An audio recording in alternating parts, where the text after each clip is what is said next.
Burstyn.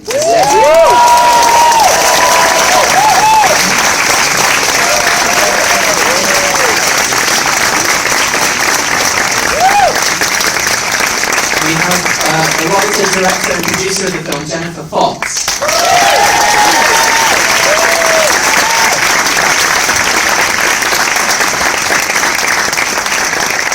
And as Jennifer Fox, we have Laura Dern.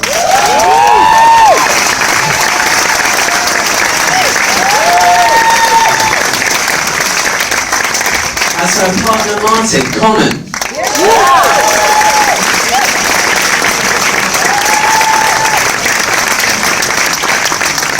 We have the younger Jenny Fox, Isabelle Nelisse.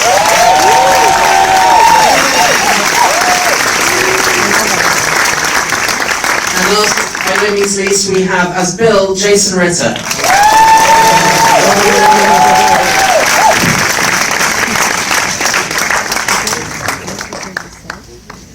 Jennifer, I'm sure the audience will join me in applauding the courage that you've shown in sharing this story with us. I think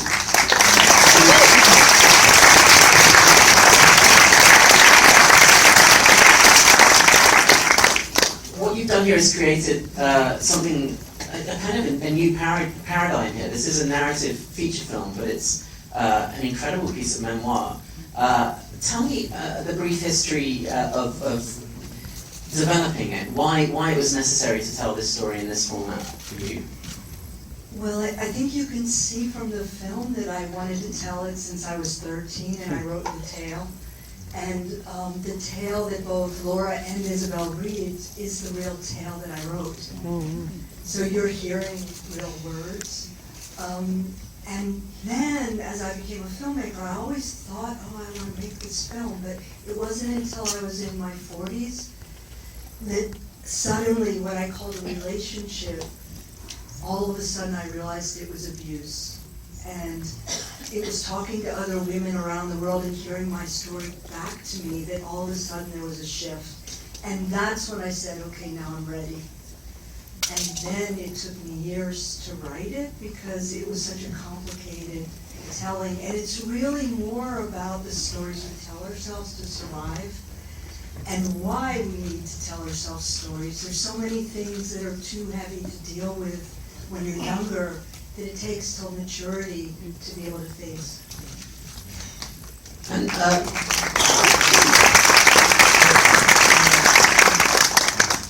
you know, when we talk about courage, I think you would agree with me that everybody on this panel shows a degree of courage in taking on these roles. Laura, can you tell me about your introduction to the film and how you heard about it and what went through your head when you read this story? Well, I got a call from Brian De Palma, who was a friend, colleague, great admirer of Jennifer as a documentarian, and said, you're going to receive a script that is difficult and painful and brave and all the things we all now know and witnessing of it, but take it seriously because she wants to tell a story about memory and survival in her own way, like nothing we've ever seen. It's so radical, it's so brave, and you should go on this journey. And then the same call came from another colleague and admirer of Jennifer's, being Oren Moverman. So hearing that from two filmmakers I admired and hearing their really plea for Jennifer to have the kind of support that she so deserved in telling this story was the starting place, and to really understand, as she just beautifully described it, what she was trying to do beyond a story that had to do with childhood sexual abuse, but it is the story of the narratives we tell ourselves in order to survive. And I as we're talking to more audiences, we're hearing it more and more how much we all relate to that in our various ways.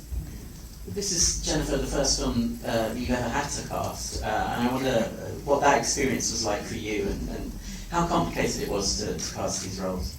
You know, frankly, just to give credit where it's due, I had an incredible team, and as you heard, Brian is a friend and a colleague, And he said, who are you going to cast for Jennifer? And I showed him a list, and he said, Laura Dern. She's the only one with the guts to do this role. And I'm going to call her. And the call he got. And then Oren jumped in and called her, but Oren also cast Elizabeth Debicki. I think the only one I can only take credit for casting 2 people, and one was Ellen Burstyn. We didn't know if we could get her, but I was a big fan, and I thought she had the humor that my mother has. So what we were trying to do, Ellen and I, and in the script, is to show real people dealing in the real way they do, is sometimes they laugh about these things just to get by. Do you want to talk about the role, Ellen? Not at all. It's Ellen Burstyn. But I had the good fortune of looking at film that Jennifer had made of her mother, so it gave me a feeling of what kind of person she was. Was that Flying? Was that in Jennifer's documentary series? I think it was, yeah. And so it was more a flavor than anything else, a kind of take on life that I got from her. And then dealing with Jennifer and her enormous sensitivity, it naturally elicited maternal feelings from me. So it was actually pretty easy to sink into that role. Laura and Isabelle, I have to ask you, as actors, the added pressure of playing a character not just named for your director, but telling her story while she's there. I wonder if you could talk about that and how that felt for both of you.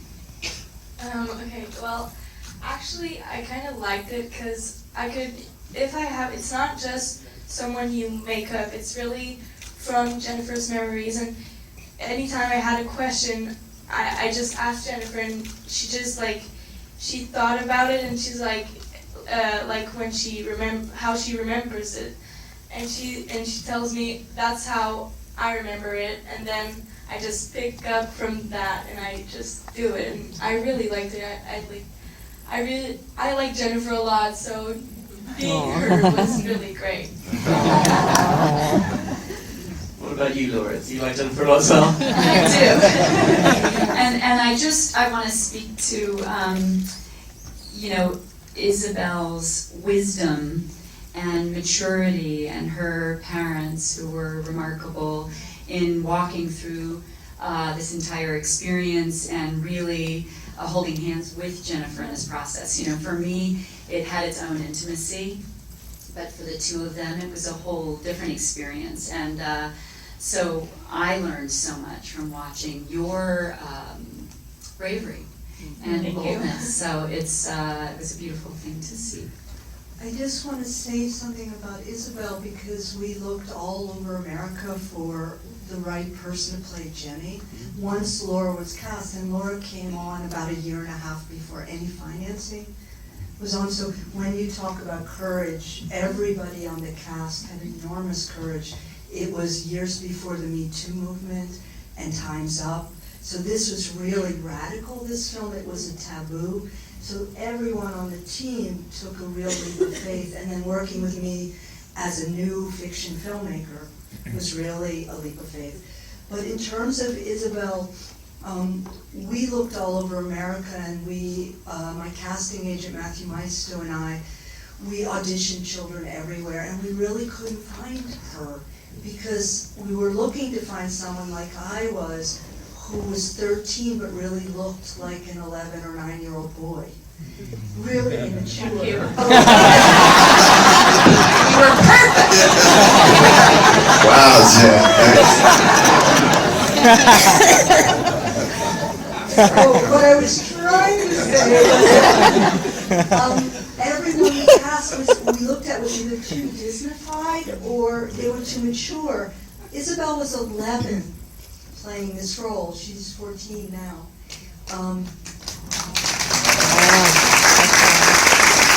And she was really the only child I I felt who was authentic and worked in a, I would say, a non-inflected way to just be moment to moment in the part.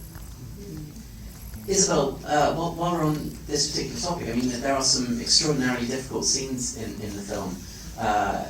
As my understanding is you read the script in full at the beginning of the process, but I wonder if you could tell us about the first conversations that you had with Jennifer and then how you worked on those scenes. The first conversation I had with Jennifer was by Skype. We used to Skype a lot, and we still do. But and we talked about it because there are some sexual scenes that are more difficult, and at first I wasn't. I really wanted to talk to her about that because I wasn't. I wanted to know how it was going to be shot and everything to be comfortable with it. So we talked about it a lot, and I talked about it with my mom too. Jennifer talked with my mom too, and we all, she explained how it was going to be filmed. She explained, the story really clear to me, and actually how it was filmed. It was on a vertical bed, and I was standing up, and Jason was about 3 feet away, and she told me on the set while we for the faces, she told me do if you were running like a grandma or stung by a bee or stuff like that. So it wasn't uncomfortable at all. It was really great. It was perfect. No.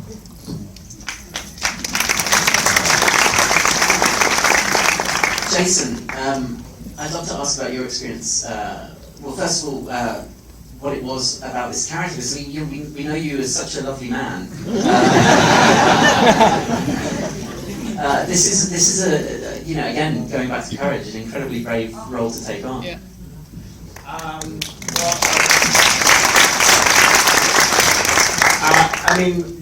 By the time I read it, there had already been so many incredible acts of courage that had, led up to this moment. Jennifer writing it, the people coming on board, Laura coming on board, Ellen coming on board. It was like, if I was going to be the coward to sort of back out at the end, I wouldn't have been able to sort of look at myself. And the truth was that I read the script and I thought it was so profound and incredibly honest, and I felt like I was opening doors in my mind that I hadn't even cared to open, and looking at this experience and getting a deeper understanding of what this can be like. And so it was scary. I mean, I had a lot of the same concerns that Isabelle did too. I wanted to know how those scenes would be shot, but yeah, it was an incredible experience, and I feel very grateful that they let me do it. I think, Jason, you're the most courageous, actually, of all of us, because really, for some reason, and this surprised me in the casting process, we really had trouble finding a male actor who would play that role. And it was Laura and I were talking, and Laura said, I know the person, just the way Brian had said, I know Laura will do it. And she said, Jason Ritter. And we talked, and then actually, to be honest, Laura called Jason's agent. So this is how our casting went. And then we sent him the script, and then Laura actually and I went out to dinner almost the same day or the next day, I believe, with Jason, and we basically together, pitched the film to him. And it was like, this is what it took, and Jason was right there and said, I believe right that night you said, I'll do it. So it's a very special man, and the main thing about casting Jason was to cast somebody that you would leave your child with, because he's so kind and lovely and wonderful. Because just to throw in a little bit of statistics, we know from statistics that 93% of the perpetrators are known by the children who they abuse. That means that they don't look evil. They're not, some malicious person. They're part of communities, they're successful, they're loved, etc. So Jason was actually really embodied just the kindness and the complexity of what I wanted to bring to this telling. Well, Jason and Isabelle, I wonder how much of feeling comfortable for you guys was about getting to know one another off camera, and Elizabeth too, who sadly isn't here tonight. Did you kind of become a unit on set? Yeah, I would say so. I mean, I think that there was a lot of, I wasn't necessarily denial, but there was a lot of kind of, we tried to sort of have a lot of lightness and fun, and yeah, we would all hang out. Isabelle, I think, didn't laugh at even one of my jokes. I tried to make, I was just being a goofball, and we were kind of just keeping it light, there was just one moment where it all kind of hit me, because at a certain point we had built up a trust, and there was just this one moment where I just saw on her face how much she trusted me, and all of a sudden it hit me what we were doing and the story that we were telling, and I had been kind of juggling balls and being like, oh, let's not think about it too much, we're having fun, and it was, it all came kind of crashing down. But for the most part, I felt like Isabelle and Elizabeth and I all sort of became friends and co-workers, and Isabelle is such an incredible young actor, and you don't really, I mean, like Jennifer was saying, it's rare that someone so young is that present and grounded. Like as Jason said, it was really, the movie is kind of heavy, and so maybe some people would think that on the set it was sometimes, because of the scenes, it was, nobody was talking a lot in between, but it was actually really fun. We were all laughing all along, even though Jason made really bad jokes. And so it was really, we're friends, and Elizabeth is really a great actress and a great person. Like, we love her so much, and it was all a really great relationship. Well, and to go back to Laura's, she really should have a credit for casting this movie. Colin, I understand that you that you came through Laura as well. Yes, well, thank God for Laura.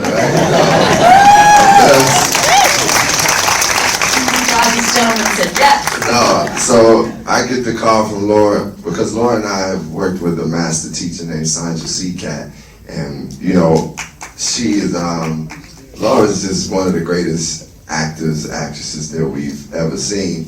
So when I get a call from Laura about participating in a project, it's like, of course, what's up? Let me know what's going on. So we sat and had dinner. She said, it's a smaller movie.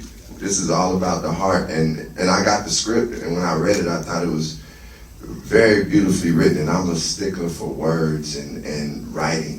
And I thought Jennifer just did a beautiful job of writing the story and just telling it, and the emotion and the truth of it really resonated off the page.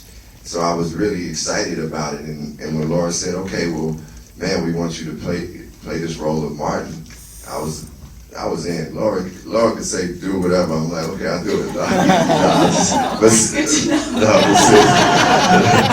seriously, then, the next step for me was meeting Jennifer. And I guess, Jennifer had to make sure I was right and, would be on board also. And our meeting was beautiful because, as Jennifer said, she was like, look, we are going to go out and do talks about sexual abuse and child sexual abuse. She's like, we're going to make this film, but we're going to go be a part of the change. And it really sparked something because, you know, I realized more and more with our film and storytelling that we are able to change the world and improve the world. And the fact that Jennifer wanted to be active in that, not just only with the film, but just to coordinate and connect with organizations and people and be part of the healing was really inspiring for me. So it was a no-brainer, and to be able to act with this cast and work with Jennifer on this project, it just, and as we continue to go on, it's like the discussion becomes greater. Like, we're dealing with child sexual abuse, but then, as Jennifer said, it's memory. So sometimes in trauma, you know, we start having conversations about therapy and mental wellness, and it's just like, wow, we can do this in art and filmmaking. We can actually be part of the change. So I'm very grateful to be with And if I may add to that, because how it's brought into the world, given that that was your goal, is common. You said so beautifully, this idea of having these conversations. You only get so lucky as the people who want to present it to the world in terms of distribution, especially such a small film. It's so much effort on Jennifer and our producers' parts to continue financing, because we shot a few different rounds, really, while we got financing to complete the movie. And out of Sundance, HBO Films, and Len Amato, who's I hope here, had the incredible determination and courage to have it be seen as widely and by as many people as possible. And I have such an amazing awareness of the bravery that they set forward, Len being a producer before being there on a film recount that they did. And I remember hearing these calls that Len would get where they would say, well, of course, you know, I mean, you can't use the real names. The vetters are telling us. And HBO was endlessly saying, no, we're telling a human story. These names need to be out there. So to have Jennifer name her own name, have us tell this story, and find a partnership with people who want the truth brought into the world is really rare and really gorgeous, and continues a conversation that needs to be had, as you said, about mental health, about everything. So I'm just so grateful to them.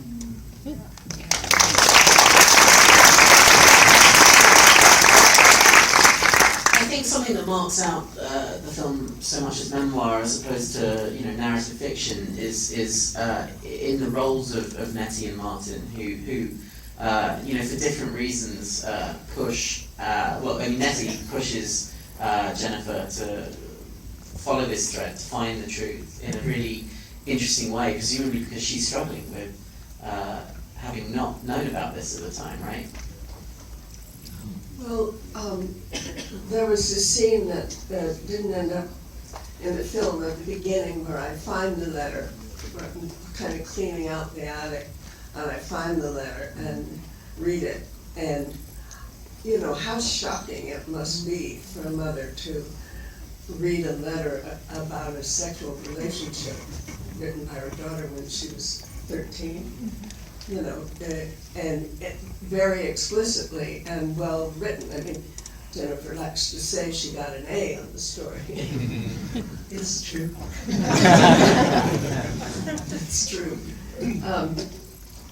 You know, so to experience that vicariously is a very awakening kind of feeling of what it must be, what the truth of that must have been for the mother. So it certainly fed me. it. And for me, it was important as a man to, I was grateful that this character was written as a loving man, a man who cared and listened, and he's not the savior, he's not saving Jennifer. Jennifer saves herself and working towards that, you know, as between her relationship and healing.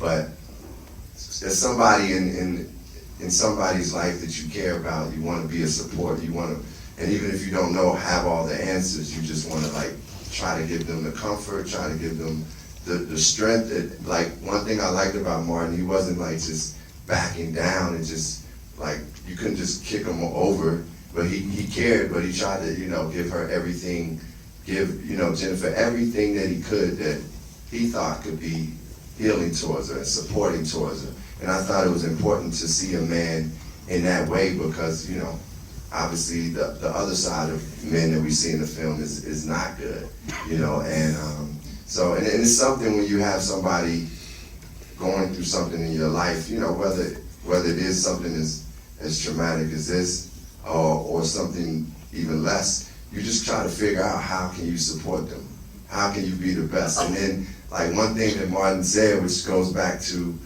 like what I'm saying about learning more and more, it's like at a certain point he said, man, have you seen a therapist? Because we can't, as loved ones, we can't always do all, like we can't give them all the healing that they may need. They may need professional. Most of us do.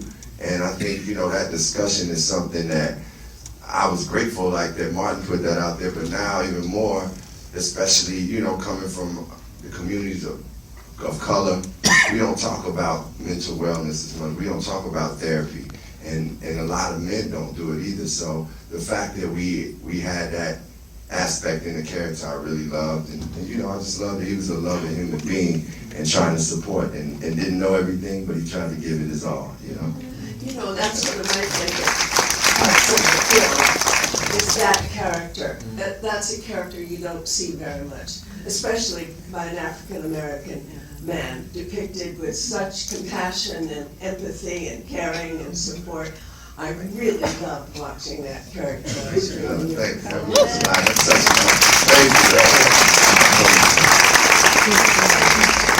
you. Although the film is memoir and some of it's transcript, we want to note that Common and Laura actually improvised that whole fight scene. So I gave them a scene, but they then took it and ran with it themselves, and the whole fight scene is an improvisation created from the two.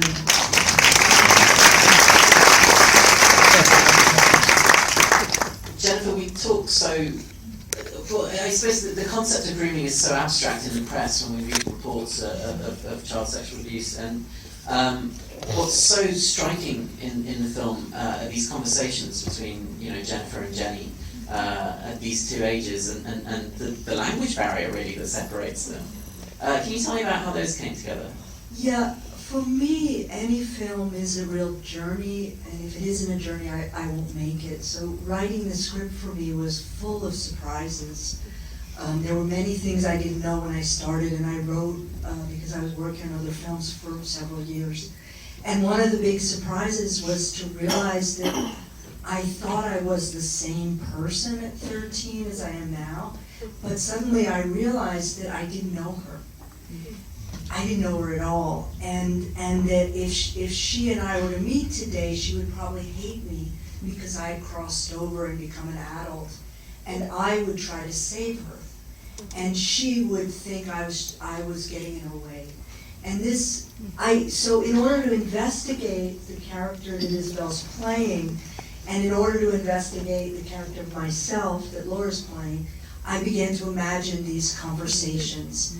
And I created what I called fantasy conversations in the film because it was my only way back to the voice of the 13-year-old that I had lost, as we all do as we grow up. And what I didn't want to do is to squash that voice and say, well, she knew nothing. No, she did know things. What were they? What did she think she was doing? And that was the basis for these conversations. As well as then in terms of Jason's character and Elizabeth's character, I did go and meet the real people, the real coaches and the real children that were around, but there were questions that were never answered, and they couldn't be answered. And that's when I began to imagine, well, what would the real Bill say? And that led to the car fantasy, or the fantasy where Elizabeth, as Mrs. G, is talking to camera. And the film really speaks to the problems, I think, that exist with statute of limitations laws and all this kind of thing. What are you all hoping that this film does in terms of changing the conversation? Laura, do you want to start? Okay. For me, the first thing is to show, I think child sexual abuse is shown in such a black and white, unreal way in the media. And for me, this film is really about opening up the conversation and saying it's complicated, it's nuanced, it's messy. Children can love their abusers, which is something we've never heard before, but if we don't talk about these things, we can't see it coming, we can't prevent it, and we also can't help survivors. So, and the other thing is you're seeing someone, me, who woke up, and I know it's surprising, in my 40s and only used the word sexual abuse in middle age. And yet one of the big surprises I found in making this film was that that's actually quite common, that people do wake up in middle age. And so that speaks to this whole question of the statute of limitation laws. For example, in the state I'm from, which is Pennsylvania, I ran out of time when I was 30 to prosecute. I didn't even use the word sexual abuse until I was 45. So that means we just have to ask the question of maybe changing laws, of strengthening child protection laws. And these are one of the many things we're trying to do with the film. We have a huge outreach campaign side by side to the beautiful way HBO is taking it out for millions and millions of people to see, getting into schools, to psychologists, to communities, not just in America, but around the world, developing a very exhaustive website, etc. But I think each of us on this panel have hopes and dreams for the films. Yeah, my mother was a teacher, and she would always describe, she would tell me that, a lot of her students had experienced child sexual abuse, and, I would hear it and I would feel for them. But when I saw this film, it made me see it in a whole another way. And what I'm hoping is that when we see this film and when people see this film, that they will be charged to be active. And I think some of the ways, obviously connecting with organizations that work with these programs and work with this is a direct way that we can do it. But also, I believe even from the discussion with my mother about this film, she was like, we gotta make sure we continue to tell our children that it's okay to talk about these things if it happens, and really have these conversations with our children. We gotta tell them and make them aware, because some of the cases that she was experiencing, the children were just afraid to talk about it, and it was coming from somebody they love. So I feel like this film is charged enough to make us want to do something. I know it did that for me. As much as I heard about child sexual abuse, and now I'm want to participate and strategize and being part of the healing and the resolution of it, And if I may add, the zeitgeist, which was unexpected, 2+ years ago when we were working on it, and even longer than that when we first spoke. What's extraordinary about this time, in terms of sharing your story at this time, is also that we all are considering together how we've normalized behavior to ourselves as a community, as a culture. It has been a reckoning for many of us individually to see how we said things like, well, it was the 70s, or I looked very mature for my age. We took blame, and we were silenced by our own cultural shaming. We had decided, because culture told us, that you are quiet about those things. Because if you're the one that speaks up, you're the one that loses. And this zeitgeist has also said that there is restorative justice here. There's reward in being a witness to something and using your voice, sharing your experience when you see multitudes of people come forward. And that has really changed the conversation, that there is therefore less fear through a piece of art that you make to all have conversations together and hopefully allow it to be the groundbreaking time we also desperately need. So I feel so privileged to be part of this conversation as well. And I would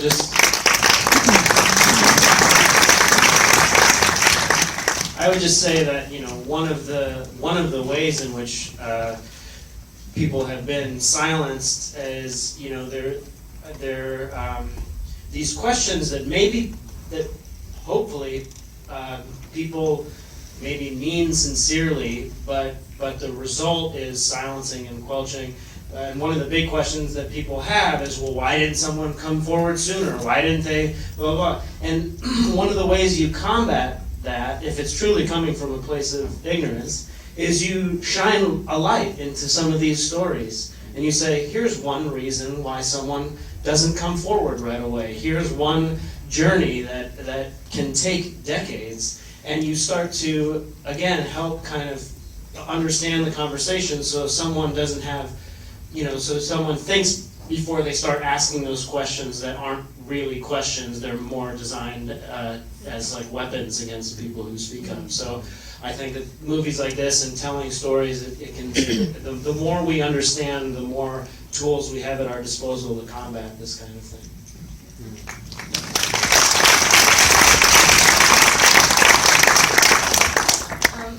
I actually read not long ago that there are one child, only in America, every 8 minutes that gets sexually abused. And when I learned that, I was really shocked, and I didn't know what to say, and I was just, it's crazy how many children get sexually abused, and nobody really knows, and a lot of children keep that to themselves, and I think that, and I wouldn't want my friends or anybody to get sexually abused, and I think that this movie could change that.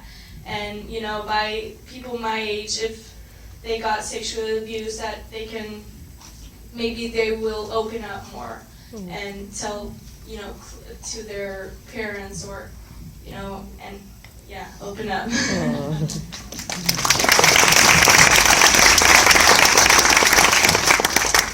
I think we have just a few minutes for some questions. So there's a very eager hand right down here. Right. First of all, thank you, Jennifer, so much for telling this story. Me too, in so many different ways. But and also the beautiful performances. Oh my goodness, each and every one of you. And Common.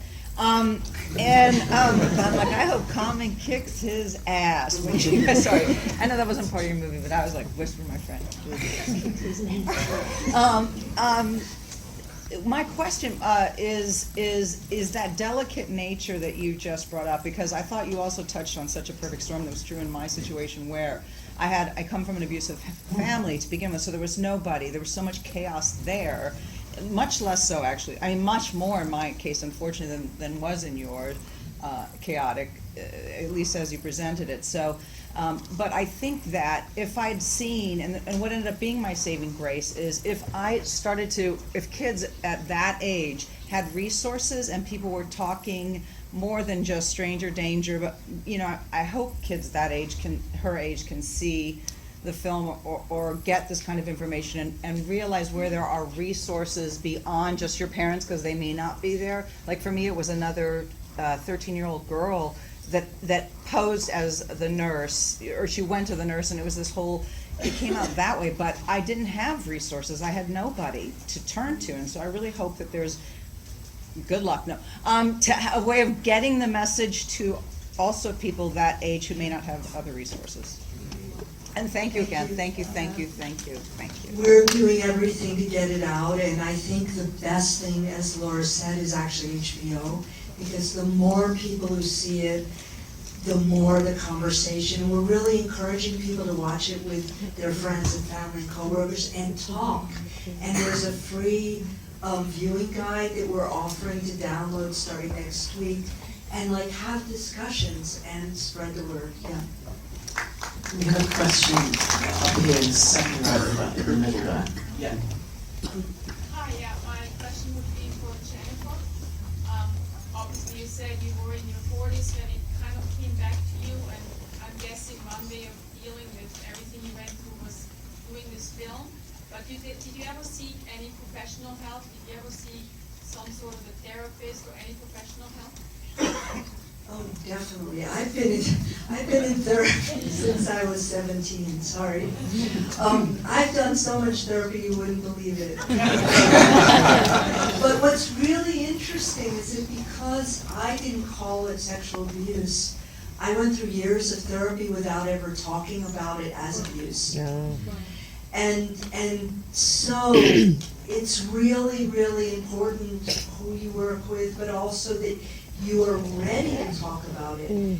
I think one of the things I learned in my 40s when I realized it was abuse was that my mind and my memory had protected me from what I actually couldn't handle. And so one of the things that I think is a misnomer is that you have to face the truth on somebody else's clock.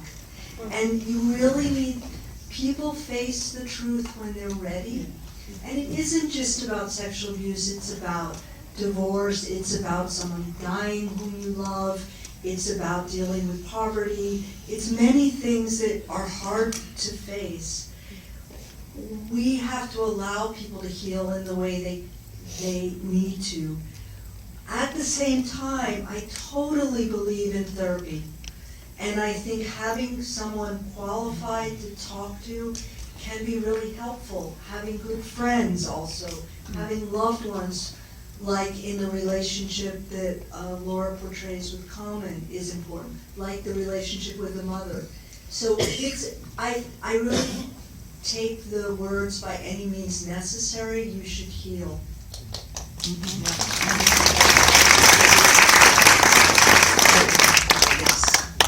For Jennifer Fox and for Laura as Jennifer Fox.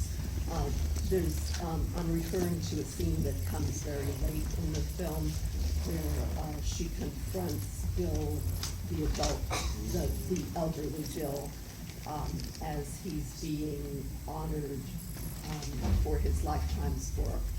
And you can see the shock in the rest of the audience that she's chosen this inappropriate moment to confront him when he's being honored. And yet one might think that almost any moment would be inappropriate. And she has this very strong line as she's leaving the room. And she says, what? So none of you were coached by Bill? Did it actually happen that way? And did other runners step forward after that? And did any other women who were equestrians step forward after she said that? So the question was about the confrontation scene and Laura's line at the end of it, and whether other runners and other equestrians had come forward.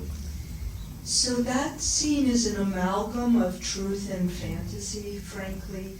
I met the real Mrs. G and the real Bill.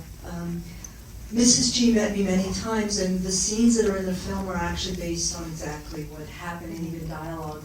But Bill would only talk to me on the phone. And this went on for a couple years. And that's because he's not stupid. So, but what happened was, and I recorded those conversations, and some of the dialogue in the scene came from those conversations. And because he kept evading meeting me, and I really wanted to get to know him. My real goal was, as Laura says in the film, like, why? Why me? And to understand, I wasn't trying to confront him, but I got really angry that he wouldn't meet me. And that's when I wrote the confrontation scene. And it came out of a true scene that I saw online where he was feted by the community and given a big award, and I saw pictures of his wife, etc.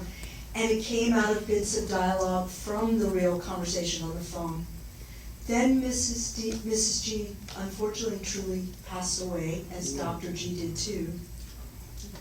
And I called him and I said, you know, Mrs. G has died, let's meet to talk about our mutual relationships. And he agreed to meet. And so I did meet him. And this, where John Hurd does the thing with the hair, your curls. He actually did that to me. He didn't know it was me. I arrived at the restaurant beforehand, and he came up behind me and said, "Oh, miss, you have such beautiful hair." And I turned around, and he was completely blank. And then I introduced myself as Laura does. So there were pieces I put in, but I'm a journalist, and my goal was always to keep the dialogue open. So the confrontation, there was no real confrontation. But I do want to say, and I think it's worth Laura talking, that we talked a lot about that scene, and she worked a lot with it, I think, improvisationally. I saw it as a more loud scene, and Laura saw it differently. Do you want to talk about it? Yeah, we struggled a lot with it because it, I wanted all of it to be steeped in the truth of Jennifer's experience, and I longed for Jennifer's life to be enough. For us, it read like the most traumatic thing possible. And there were times where you might tend towards something that even had more drama in it. And as though, if I may, this wasn't enough. And I felt heartbreak in that. And I think Ellen and I had beautiful and deep conversations with you of the same, and that was its own healing. To have conversations where we were reminding you this was so enormous and so devastating that truth was plenty. I mean, just the response of everyone about the hair. If it had been that much, because we don't see that moment in films, and we don't see the perpetrator as also a man who seems safe or kind or handsome or all these, community appropriate, or partners and lovers who will support you and not need to fix it. Each aspect of this relationship, and I know for Ellen and I it was a huge conversation because we would get so frustrated, like, this can't be, Jennifer, didn't she say this, didn't you say that, it feels like justification, and then you would share transcripts or tapes or a phone message, and it was exact, because we forget what shame does and what denial does to survive an experience. And so that was a huge guide for all of this, so that hopefully as we all witness it, it's steeped in the reality. And maybe sometimes that feels banal or easier or irreverent or even mocking your own experience, but that's all that I got to see and learn from you to survive an experience, as opposed to just the tied up in a bow resolution, which sadly, as we see more and more, people don't get. I want to say something that I think is important. Jennifer refuses to use the word victim about herself. She insists on survivor. And I think that's so important because it means that she's not reliving her victimhood all the time. She went through an experience and she survived it, and she transformed it into a work of art. And I think that's why she's so healthy.